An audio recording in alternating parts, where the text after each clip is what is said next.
চিন্তা করেন, আজকে রাতে শুয়ে চিন্তা করবেন যে আপনি পৃথিবীতে নাই, আপনি ডেড, আপনি মারা গেছেন। এবার চিন্তা করে দেখেন, আপনার পরিবার, আপনার সমাজ, এই বিশ্ব, এই রাষ্ট্র, এগুলোর কোনো কিছু যায় আসে? কেউ আপনার খোঁজ নিতে আসবে কখনো? আপনি মারা যাওয়ার পরে কেউ দেখতে আসবে আপনার কবরে আপনি কেমন আছেন? কাদের পিছনে জীবনটা নষ্ট করছেন? কিসের পিছনে জীবন নষ্ট করছেন? যে আল্লাহ আপনাকে আপনার শরীরে রক্ত দিয়েছেন, মাংস দিয়েছেন, ঘাম দিয়েছেন, শক্তি দিয়েছেন, সামর্থ্য দিয়েছেন, হায়াত দিয়েছেন, রিজিক দিয়েছেন, আল্লাহর জন্য কি করলেন আজ পর্যন্ত? তার রাসূল সাল্লাল্লাহু আলাইহি ওয়াসাল্লামের দ্বীনের জন্য কি করলেন আজ পর্যন্ত?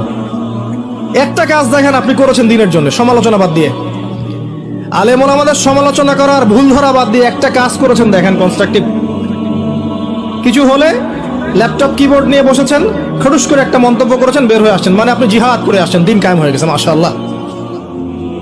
কি করলেন আপনি দিনের জন্য?